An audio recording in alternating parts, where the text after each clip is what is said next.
بسم اللہ الرحمن الرحیم۔ السلام علیکم بہنوں، بھائیوں اور دوستوں۔ آج کی ہم اس اسلامی ویڈیو میں ہم معروف سیرت الجنات سے ماخوذ تفسیر سورہ انعام کی آیت نمبر 37 کو بیان کر رہے ہیں۔ تو برائے مہربانی اس ویڈیو کے آخر تک ہمارے ساتھ رہیں، کیونکہ ہم اسلامی تعلیمات کے تناظر میں اس کی اہمیت کو بیان کرتے ہوئے اس کی آیت کے پیچھے گہرے معنی اور تشریحات کو تلاش کر رہے ہیں۔ اس آیت کے اندر موجود حکمت اور رہنمائی کے بارے میں گہرائی سے سمجھ حاصل کرنے کے لیے ہمارے ساتھ رہیں۔ اس آیت کی تلاوت ہم اردو اور انگلش ترجمے کے ساتھ صبح پاکستانی وقت کے مطابق 6 بجے کر چکے ہیں۔ قرآن پاک اس رب العالمین کا بے مثال کلام ہے جو واحد معبود، واحد خالق اور پوری کائنات کا حقیقی رب ہے۔ اللہ تعالیٰ نے یہ کلام حضور پاک صلی اللہ علیہ وسلم پر نازل فرمایا۔ بابرکت وحی کا آغاز رمضان کے مقدس مہینے میں شروع ہوا۔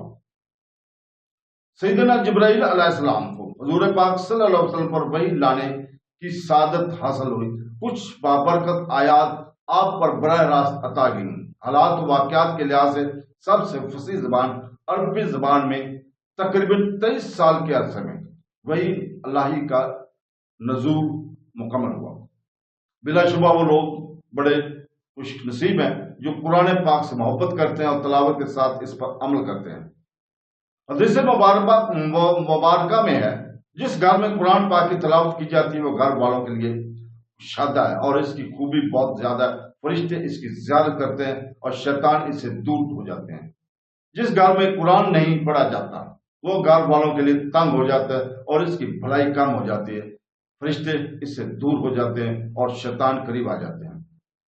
سورہ انعام قرآن مجید کی 6ٹھی سورہ ہے، جس میں 165 آیات ہیں۔ قرآن مجید میں الفاتحہ، البقرہ، عمران، النساء اور المائدہ کے بعد ترتیب سے آنے والی یہ سورت واضح موضوعات پر مرکوز ہے۔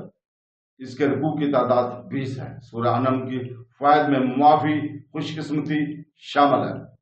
سورہ انعام کا نام اس کی 15 آیت سے لیا گیا ہے، جو 136 سے شروع ہو کر 150 پر ختم ہوتی ہیں۔ ان آیت میں اللہ کی طرف سے پیغام، اصل فکر قلعوں کے بارے میں تھی۔ انعام کے لفظی معنی عربی زبان میں جنگ کے ہیں۔ روایت ہے کہ جب یہ سورت نازل ہوئی تو آپ صلی اللہ علیہ وسلم اپنی اونٹنی کے اوپر سفر کر رہے تھے، اور نزول کے وقت 70,000 کے قریب فرشتے اس سورت کے ساتھ اللہ کی تسبیح کرتے ہوئے آئے تھے۔ یہ سورہ انعام کے فوائد کا صرف آغاز ہے۔ جو کوئی بھی اس سورت کو پڑھتا ہے وہ 70,000 فرشتے اس کے لیے دعا کرنا شروع کر دیتے ہیں تاکہ اس کی تمام پریشانیاں دور ہو جائیں۔ اللہ تعالیٰ نے سورہ انعام کی آیت نمبر 37 میں فرمایا، ترجمہ یہ ہے، اور کہا ان پر ان کے رب کی طرف سے کوئی نشانی کیوں نہیں آئی؟ تم فرما دو کہ بے شک اللہ کسی نشانی کے اتارنے پر فیض قادر ہے، لیکن اکثر لوگ بے علم ہیں۔ کفار مکہ نے کہا تھا کہ محمد صلی اللہ علیہ وسلم پر ان کے رب کی طرف سے ایسی کوئی نشانی کیوں نہیں اترتی جس کا وہ مطالبہ کر سکتے ہیں۔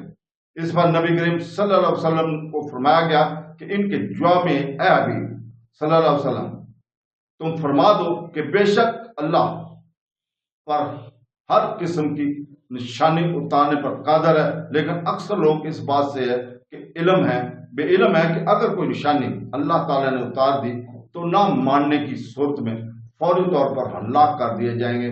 کفار کی گمراہی اور ان کی سرکشی اس حد تک پہنچ گئی کہ وہ کثیر آیات اور معجزات جو انہوں نے سرکار دو عالم صلی اللہ علیہ وسلم سے مشاہدہ کیے تھے اور ان پر قناعت نہ کی اور سب سے مکر گئے اور اپنی نشانی طلب کرنے لگے جس کے ساتھ عذاب الہی ہو جائے گا، جیسا کہ انہوں نے کہا تھا، یا رب اگر یہ حق ہے تیرے پاس سے تو ہم پر آسمان سے پتھر برسا۔